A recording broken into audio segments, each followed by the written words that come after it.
You're listening to UnitedWeStrike.com radio on the International Community Radio Network.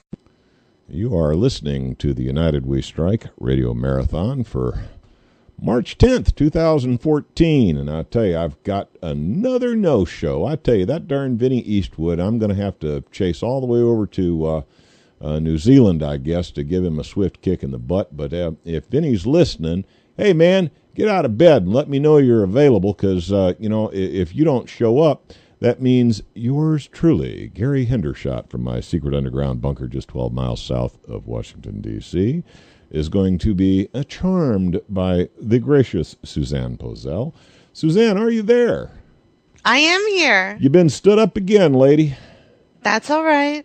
The show must go on. Ain't it? Yeah, you're darn right. We got people out there listening, so we got you said you had some interesting stories to talk about. So what's happening in the world? I picked out 4 incredible stories. One of them is out of it's actually breaking today. In Utah, the BLM has been warning riders of ATVs not to ride in territorial lands which are preserved for Native American heritage. There are pueblos and there are artifacts there that are being damaged because of the use of ATVs. And, of course, the folks who are riding those ATVs are probably Native Americans who are out there just doing their thing, not minding their own business. Yeah, exactly. Unfortunately, they're not, though. And there is a protest that is being organized, and Ryan Bundy, Cliven Bundy's son, is going to join the protest against the BLM in Utah over recreational use of these territorial lands because, quote, it's the same thing. It's the government overstepping their bounds. It doesn't belong to the BLM, so why should they be able to close it?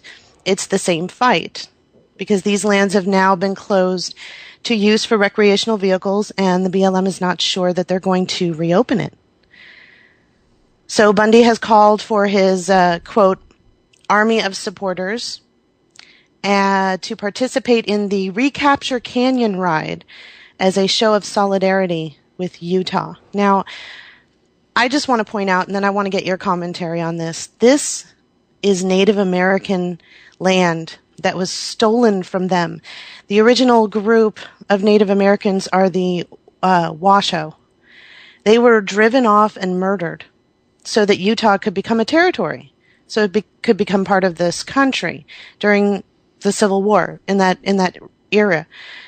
And to desecrate this land because you want to use your ATV is ridiculous. And to argue that it is an overreaching of the government that we should protect Native American heritage because we've destroyed so much of it is ridiculous. So what is your take on this? Well, first of all,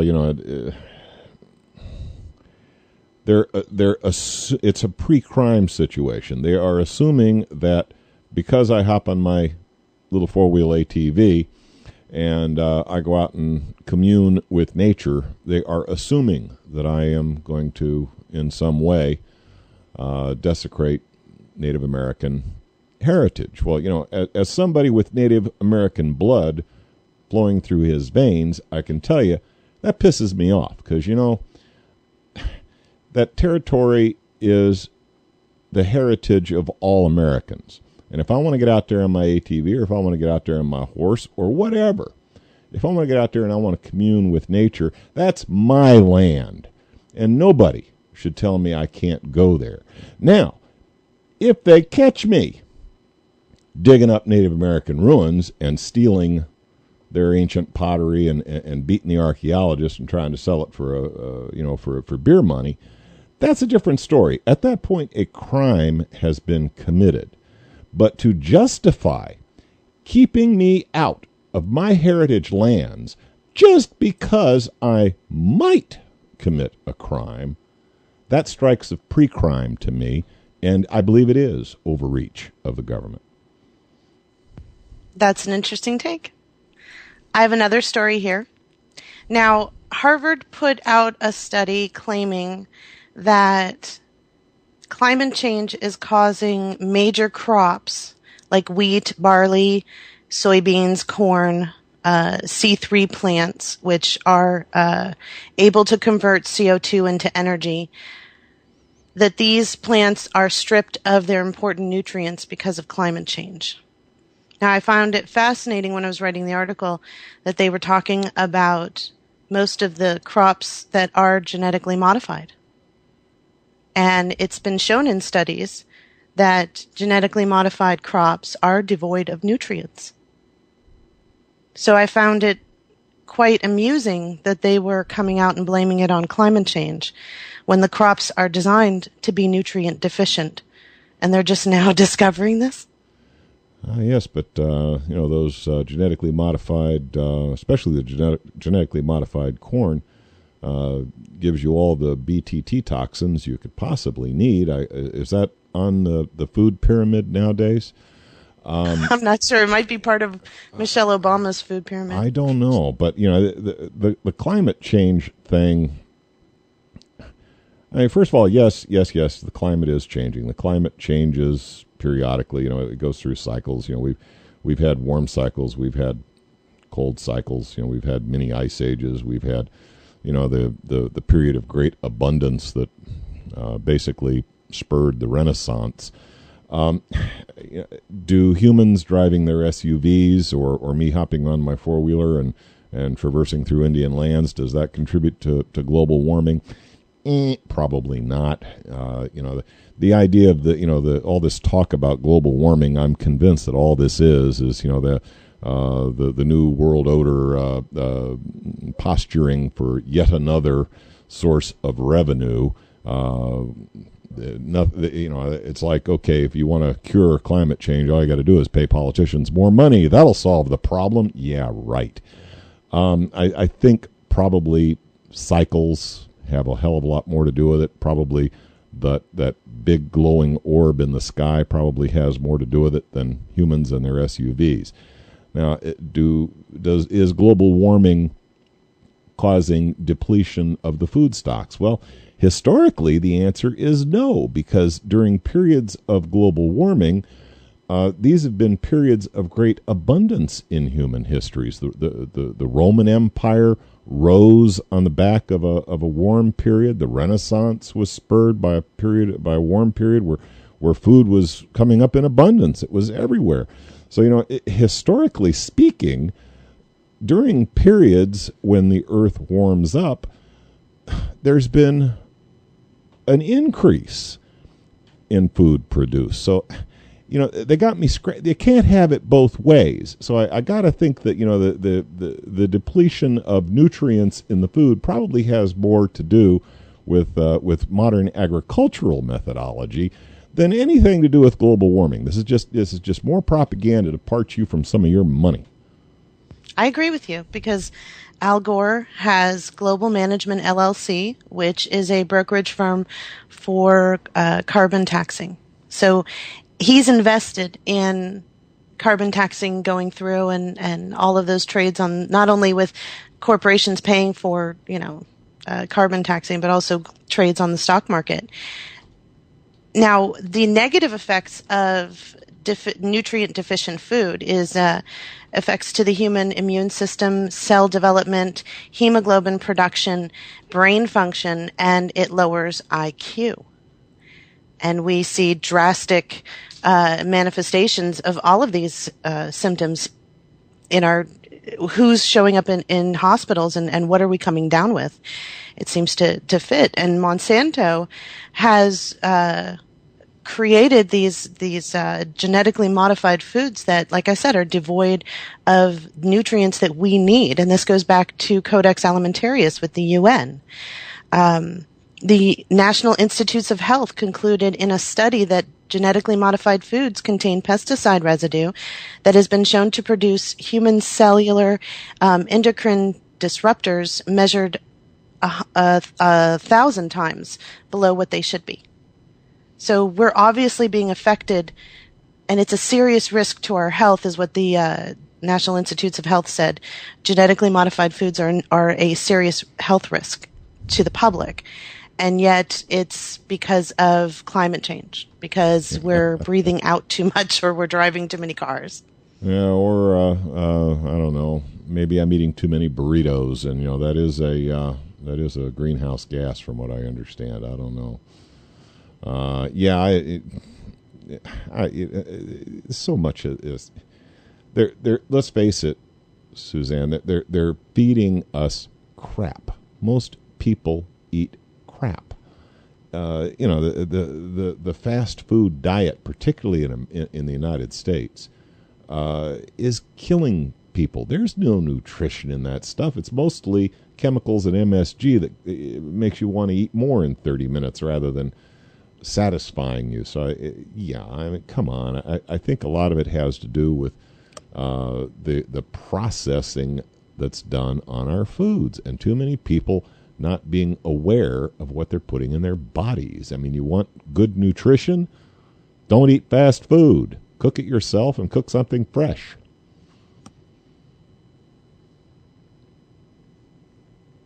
What happened? Did I lose you, Suzanne? Oh, I'm right here. I muted myself out. I was finished with my little rant.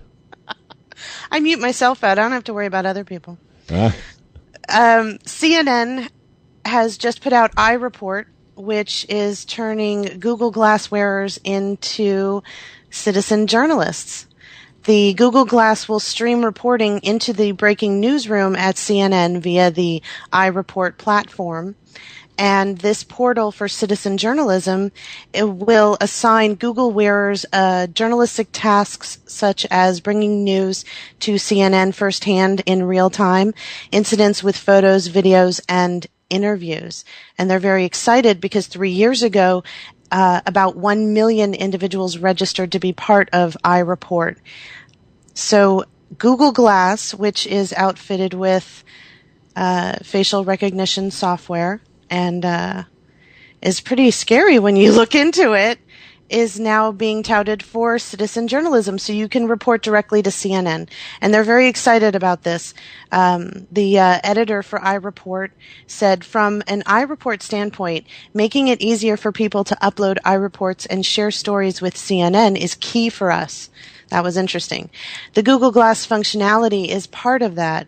We're also focused on better integration with social networks like Instagram, where countless people are sharing amazing images and stories every day. What do you think about Google Glass and the new army of citizen journalists working for CNN? Well, I'll tell you, first of all, from a technological standpoint, Google Glass is cool. I mean, if you're a nerd and all you really look at is the technology related, Google Glass is cool. I mean, that is really an interesting technology, and I'm tempted to get it just to play with it a little bit. But here's the problem: as much as I'm intrigued by the technology, I'm also somewhat jealous of my privacy. And if I'm sitting in a bar crying in my beer from minding my own damn business, I don't care to have the person next to me broadcasting my personal misery to CNN or anybody else. So I think my point of view is, if you're going to wear Google Glass in public, you should have to wear a hat with a huge red strobe light on it so that everybody knows that you are broadcasting. That way, if I don't want to be on your darn Google Glass, I can say, "Hey, you idiot, look someplace else." I see it as having a potential for causing people personal embarrassment over perfectly innocent situations, and that bothers me a little bit. So on Google Glass, it's a double-edged sword. From a technology point of view, I think it's cool. And if I was going to go to a protest or something, I think it would really be neat to be able to have something like that, so that when, the guy in the funny blue uniform comes up and starts whacking me with his stick, it could be seen by anybody who might be interested in watching. That aspect of it I find very intriguing. But there's also that potential for using it as an invasion of privacy. So I don't know, Suzanne, on that one, I think verdict's out. I think it depends on how it's used. Used properly, it could be a godsend. Used improperly, it could be yet another invasion. I agree with you. The technology is innocuous. It's how it's applied. So Lambda Labs has developed the facial recognition application for Google Glass. And this application will remember your friend's face, find your friend in a crowd, match an interesting potential person to that image, and use networking in order to make sure that that contact is the contact that you're looking for. So it will search the internet, it'll search social networks, it'll search pictures that you may have with that person to make sure that it has the right person. Now, I agree with you. How this is applied is, it has to be precarious. I don't know about the word regulation. I don't understand how you might do something to that effect, but CNN having an army of citizen journalists with the Google Glass just walking around looking for hot stories and getting firsthand videos and interviews and photographs. I've witnessed in major events when I'm looking through the news, like when there's a shooting or something, that CNN and most of these other mainstream and sometimes alternative end up reporting things so quickly that they don't get a chance to look at all the facts, and they just start pumping out information even if it's erroneous. No one's checking facts. No one cares about what actually might be happening. Everybody wants to get everyone to their website to click on this information, whether or not it's true or accurate. It's of no consequence. I think that this might feed into that frenzy where if they've got people just walking around using facial recognition software, making sure that they have the right person, looking through all of the information that you put about yourself on the internet is now up for grabs. And the police department in Georgia, I think it was in Georgia, was using Google Glass beta testing with police officers so that they could look in a crowd or walk down the street and be able to gauge, monitor, look up people to see what they were capable of, what they were doing, what they might have outstanding warrants for. Well, that's a little scary. Yes, it really is. And before we have to end this, I have another. This one actually kind of terrified me. Mark Zuckerberg purchased a company called Oculus. He spent $2 billion. And Oculus is now being used.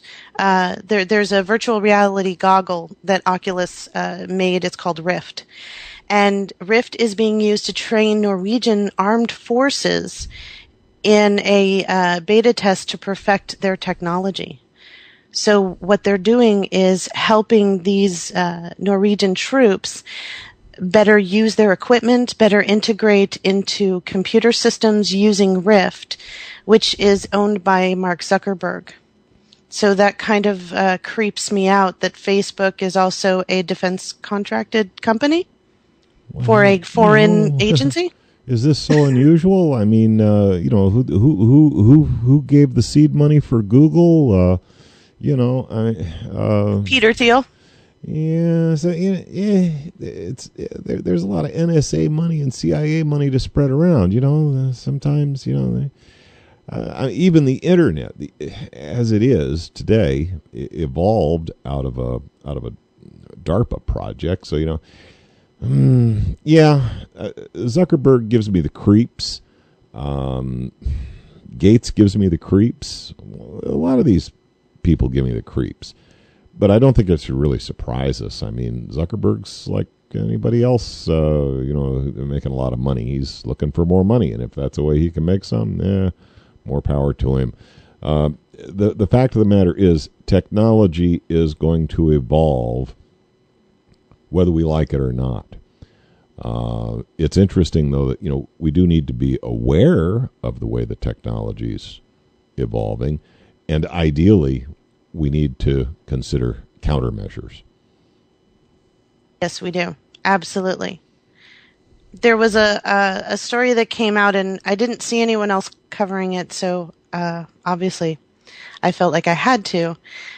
Area 1 Security is a corporation founded by a former NSA agent who raised $2.5 million from investors like Cowboy Ventures, First Round Capital, Derek Smith over at Shape Security.